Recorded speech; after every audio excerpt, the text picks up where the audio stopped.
Sin inmigrantes hoy en esta economía, que es una economía de servicio, tendríamos serios problemas, ¿no? Porque básicamente lo que sucede en este país es que nadie quiere hacer los trabajos que hacen los recién llegados. Hola a todos, soy Ricardo Preve, bienvenidos al podcast de Sometime, Somewhere, No Human is Illegal, mi nuevo documental, y tengo el enorme placer y el honor de recibir aquí hoy a nuestro querido doctor profesor Eduardo Gamarra, quien es una destacada personalidad de la ciencia, de la investigación y de la comunidad hispana en Estados Unidos y Norteamérica. Bienvenido y gracias por estar aquí. No, un placer estar con ustedes, gracias por la invitación. Pues. Por supuesto. Empecemos por el principio, como decía mi abuela. Cuéntanos un poco dónde naciste y qué te trajo a Estados Unidos. ¿Cómo llegaste a Estados Unidos, Norteamérica? Bueno, nací en La Paz, Bolivia, ¿no? Y llegué a Estados Unidos a la universidad el año 75.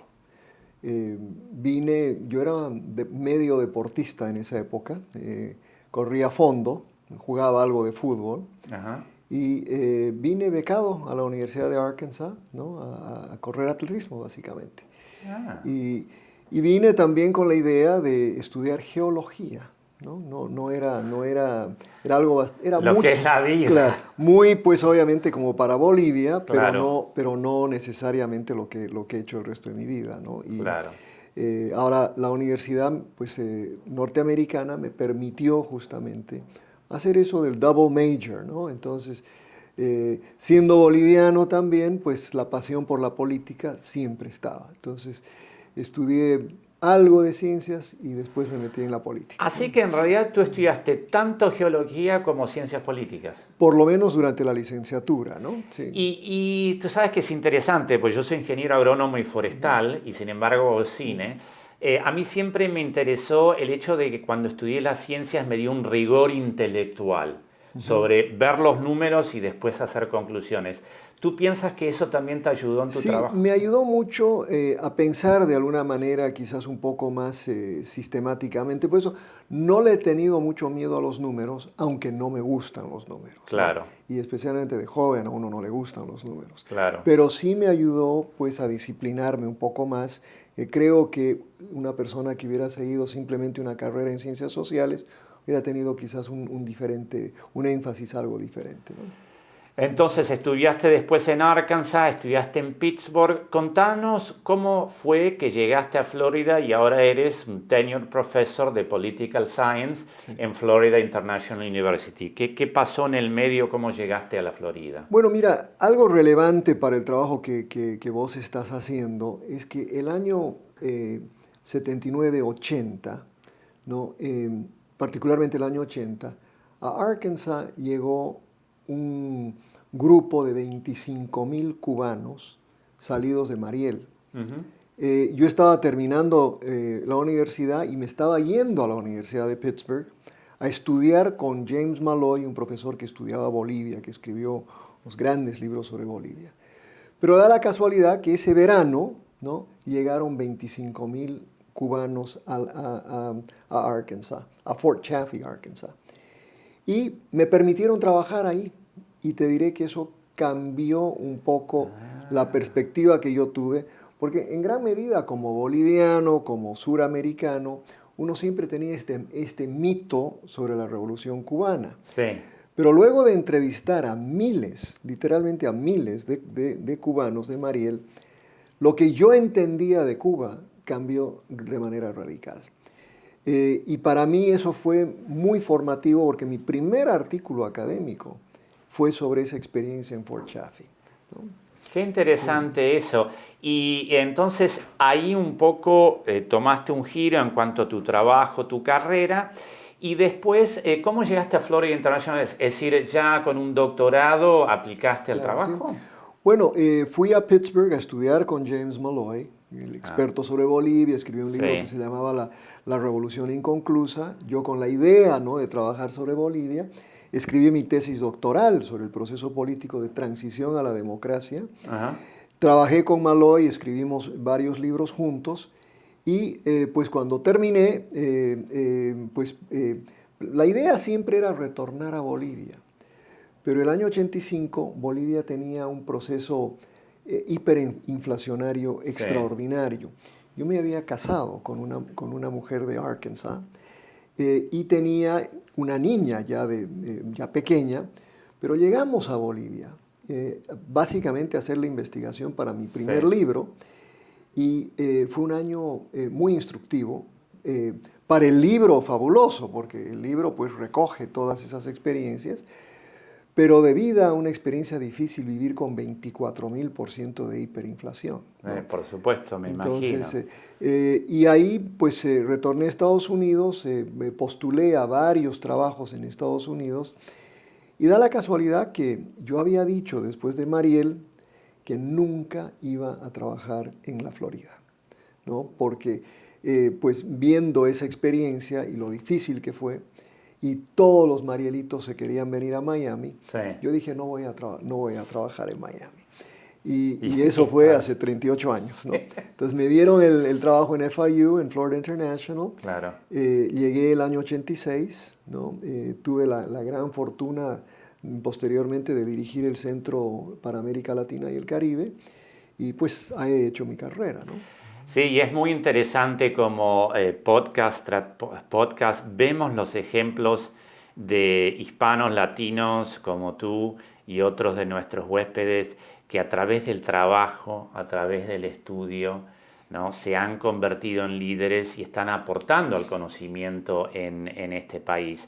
Hablando entonces del presente, tenemos tantos temas para hablar con una persona de tu conocimiento sobre el tema migratorio que te iba a preguntar si nos contarías un poco tu opinión.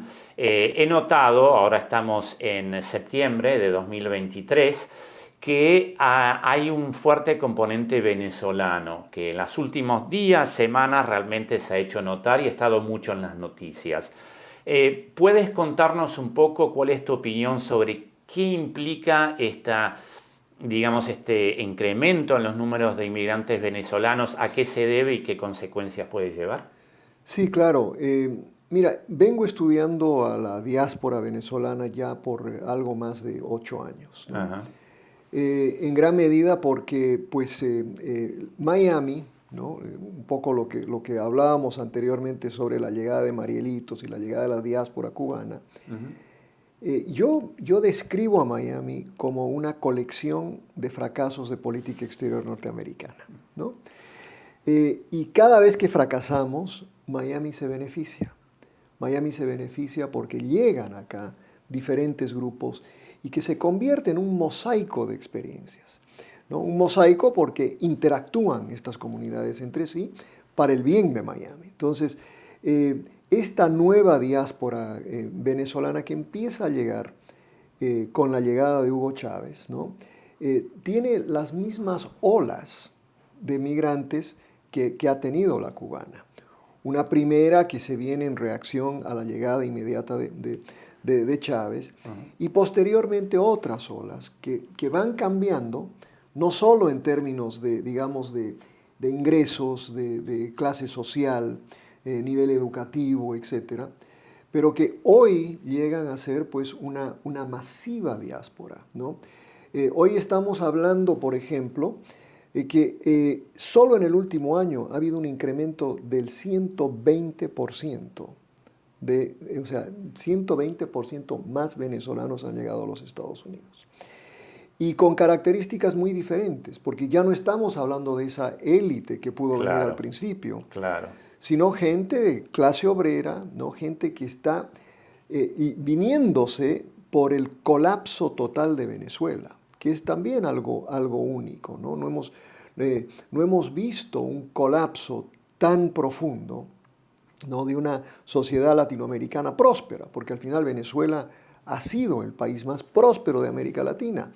Y yo creo que los factores de empuje, sobre todo, son el mal manejo de la economía venezolana, ¿no? El colapso que eso ha significado, ¿no? Y obviamente hay una dimensión del autoritarismo que se ha consolidado. Pero ahí en ese contexto, algo relativamente controversial es el hecho de que la respuesta norteamericana, la única que hemos podido tener, ha sido una política de sanciones.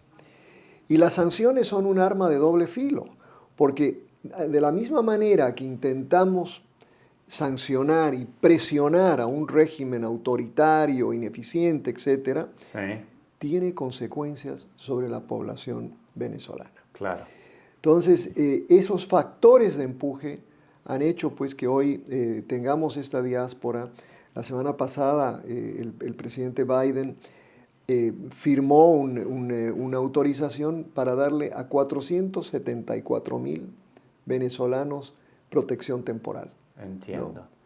Y pensando un poco en una persona que vino desde Bolivia, que trabajó y se educó, hablemos un segundo de la educación, quizás este concepto de las alas de la educación, ¿no? Yo pienso en estos centenares de miles de venezolanos y de otros países que llegan sin absolutamente nada. ¿Cuál, en tu opinión, es el valor de poder brindarle una educación a esta gente para su futuro? Mira, algo muy, muy interesante de estas diásporas, la cubana, la venezolana, la colombiana, ¿no? Esas primeras olas tenían un altísimo índice educativo. O sea, sí llegaron algunos con escasos recursos y lograron usar esa educación que tenían para ajustarse a este país y para ser... y hoy, por ejemplo, más del 60% de los venezolanos que están en Miami tienen nivel universitario de educación. Solo el 32% de los norteamericanos tienen nivel universitario de educación. O sea, esta diáspora venezolana tiene un nivel mucho más alto de educación que los que viven acá, que son, pues... Y eso, sin embargo, está cambiando. Y está cambiando con estas olas. Claro. Entonces, la gente que está llegando hoy no tiene ese nivel educativo. Y tampoco tiene, pues, obviamente, los skills, ¿no? Los oficios que se requieren particularmente para sobrevivir en este país. Sí. Entonces, de alguna manera, estamos viviendo en un contexto en un país donde la receptividad al inmigrante no es la que fue ni siquiera hace 8 años. Sí. Estamos viviendo un contexto donde creo que, y es un contexto a propósito, no solo para hablar mal de Estados Unidos, pero creo que es un contexto mundial, en gran medida por las grandes migraciones que se han dado. Pero fíjate, por ejemplo, la reacción en Ecuador, en Perú, en Chile, en la misma Argentina, ¿no? Un país también de inmigrantes, donde tienes lo que estamos viendo acá, esa xenofobia, rechazo, cerremos las fronteras, ¿no? Todo eso que de alguna manera pues, se expresa en hoy propuestas de políticas públicas que pues son muy extrañas, particularmente para nosotros los inmigrantes, ¿no? Tú sabes que si bien el documental se llama Sometime Somewhere o Algún día en algún lugar, habíamos considerado otros títulos. Y un título que refleja mi pensamiento y que me gustaría saber cuál sería tu opinión, era hipocresía. Porque yo escucho, mirando la televisión, a políticos que dicen justamente lo que tú acabas de mencionar. Cerremos la frontera, illegal aliens, son criminales, son violadores, son drogadictos, etc. Pero después dicen, tengo hambre, quiero una pizza, sin considerar quién cosechó los tomates, quién trabajó en el restaurante, quién manejó el Uber que les trajo la pizza. Y hay como una desconexión, en el sentido de que, por un lado, dicen no los queremos, pero un inmigrante me dijo, si nos quisieran sacar de aquí sería muy fácil, no dándonos trabajo, nos tenemos que ir. ¿Qué opinas tú si realmente en tu opinión existe esta hipocresía y esta desconexión entre una percepción pública y la realidad diaria donde lo que cuenta es la plata? Mira, me has hecho recuerdo a una película ya relativamente vieja, que más o menos hace 15 años, que se llamaba Un día sin un mexicano. La he visto, con la nube tóxica sobre Los Ángeles. Exacto, y ¿no? que alguien iba a un restaurante y no había nadie para Exacto. atenderlo. Mira, la mayoría de los estudios de economistas sobre migración, serios, Sí, nos dicen que sin inmigrantes hoy en esta economía, ¿no? Que es una economía de servicios, sí, ¿no? absolutamente. Tendríamos serios problemas, ¿no? Porque básicamente lo que sucede en este país es que nadie quiere hacer los trabajos que hacen los recién llegados, ¿no? Entonces se convierten en una parte fundamental de la economía. Eso por una parte. Por otra, esta es una sociedad envejeciente, ¿no? La mayoría hoy tienen mi edad, no son jóvenes, ¿no? Claro. Y eso hace entonces que tenemos un desfase muy fuerte, que también lo tienen en Europa, ¿no? Que es un desfase entre una mayoría envejeciente que necesita recibir pues seguro social y cosas por el estilo, y la única forma de hacerlo es con que tengamos jóvenes trabajando. La gran salvación es precisamente abrir las fronteras. Es esta ola de inmigrantes, jóvenes, porque si tú ves la característica demográfica, son mayoritariamente jóvenes, ¿no? Claro. Entonces, pero nadie lo reconoce así. Lo vemos más bien desde algo que es, a ver cómo te lo digo.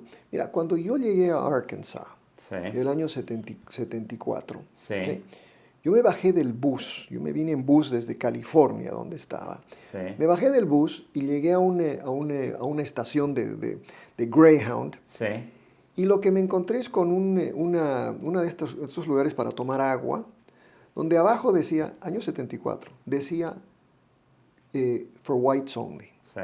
¿Ok? Sí. No se habían molestado quitar ese, Sí. ese letrero de hace 10 años. Sí. Yo creo que hemos tenido más o menos 50 años de progreso muy importante. Construimos una sociedad muy tolerante.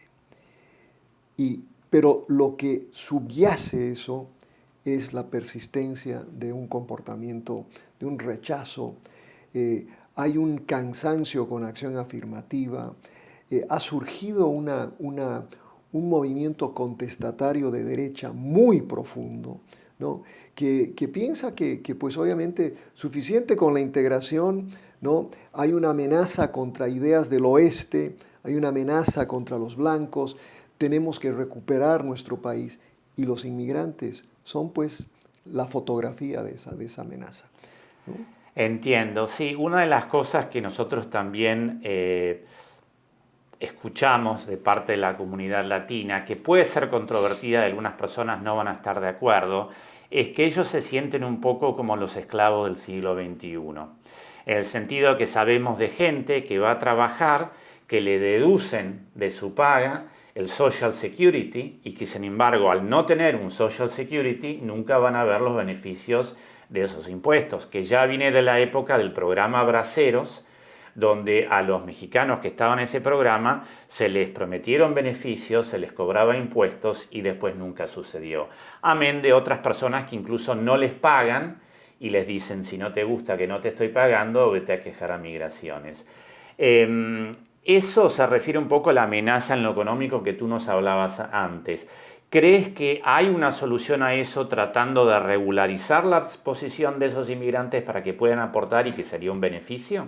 Es que yo creo que vamos a inevitablemente a llegar a eso. O sea, la Florida, por ejemplo, con un gobernador que acaba de hacer aprobar una legislación muy estricta, ¿no? Estamos empezando a tener problemas en construcción, problemas en el sector agrícola. Yo creo que inevitablemente vamos a llegar a tener o programas tipo Braceros, ¿no? Donde vamos, porque no veo una solución a este problema en particular.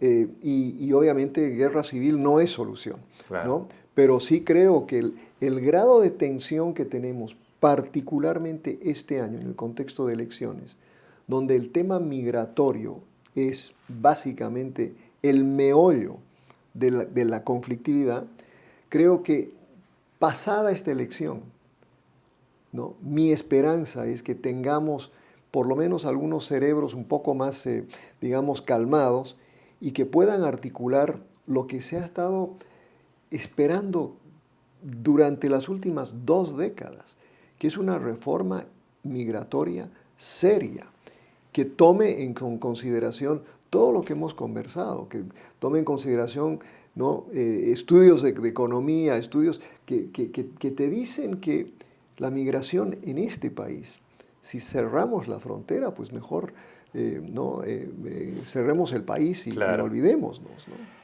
Y tú como profesor universitario que trabajas o estás en contacto con gente joven, estoy hablando ahora no de estudiantes latinos, sino del estudiante más tradicional anglosajón, americano, gente joven obviamente. ¿Tú piensas que ellos, esta próxima generación no latina estadounidense, tiene una visión más abierta, más flexible o tienen muy engranado adentro lo que sus padres están pensando? Te voy a decir algo que quizás sea sorprendente, ¿no? Que lo estamos viendo a nivel mundial a propósito, ¿no? Sí. ¿Dónde tiene una gran influencia el pensamiento este que te dije por ejemplo, hay un webcast que se llama Sovereign Nations, por ejemplo, este pensamiento de extrema derecha? Sí. ¿Ya? Es gente menor de 35 años. ¿Okay? El joven en el mundo hoy, sí, ¿no? Y es muy curioso porque tu generación y la mía, pues los jóvenes eran todos zurdos, ¿no? Hoy estos movimientos nacionalistas tienen muchísima incidencia entre los jóvenes, ¿no? Fíjate la base de un Milei en la Argentina también, ¿no? O sea, esto es a nivel mundial. Ahora, yo tengo la gran fortuna y el gran privilegio de enseñar en una universidad como FIU, donde más del 65% del estudiantado es hispano. Entonces, tengo el privilegio de estar educando a estudiantes de estas grandes diásporas. Y ahí es donde veo, pues, ¿no? Veo las luchas que tienen. Tengo la oportunidad de hablar con gente, inclusive algunos que acaban de llegar del Darién, ¿no? Entonces, tengo ese privilegio. Tengo pocos estudiantes anglosajones. Entiendo. ¿No? Sí. Y también como para ir cerrando, preguntándote, tú ves que va a haber, después habías dicho anteriormente, luego de las elecciones, hay esperanzas de tener una reforma migratoria seria. Sí. Esto tanto por si gana Biden o si gana un republicano como Trump o DeSantis, o crees tú que en el caso de una victoria republicana es excluyente que no va a haber una reforma migratoria? O que van a ser forzados a hacerlo aún si no lo quieren. Mira, quizás un poco de wishful thinking, ¿no? Porque creo que lo que hemos vivido en la Florida, ¿no? En los últimos años, desde el punto de vista del sector conservador, ellos piensan que la Florida es el futuro de los Estados Unidos. Sí. Yo creo, y estudiando la data de encuestas, etcétera, creo que el resto del país está yendo en otra dirección. Y es una dirección que es contraria a lo que estamos viviendo acá. Si bien las encuestas hoy, que es muy temprano, ¿no? te dan un empate entre un Biden y un Trump, creo que va a ser muy difícil que los republicanos lleguen a la presidencia, dadas las tendencias, ¿no? Eso por una parte. Pero lo que sí me preocupa, y es un problema del presidencialismo, ¿no? Que el Congreso va a estar extraordinariamente dividido nuevamente, ¿no? Y eso refleja un poco el sistema electoral que tenemos, ¿no? El hecho de que tenemos no solo que el Partido Demócrata, ¿no? no pierde las elecciones populares, ¿no? desde los años 80 y sin embargo no puede controlar la Cámara Baja. Y gracias al sistema electoral, en la competencia presidencial, ¿no? Estamos casi virtualmente empatados. Entonces, eso hace que la gobernabilidad en Estados Unidos sea muy compleja y sobre todo con el tema migratorio. Bien, bueno, estamos realmente con el gran privilegio de estar con Eduardo Gamarra, con nuestro amigo boliviano, profesor, doctor en Florida International University. Te agradecemos muchísimo de haber participado en el podcast del documental Sometime Somewhere, No Human is Illegal. Te deseamos todo lo mejor y sobre todo te agradecemos por la oportunidad de haber podido escuchar a alguien que vino desde un país tan alejado y que sin embargo ha hecho tal contribución a nuestra sociedad en este país. Un placer estar con ustedes. Gracias.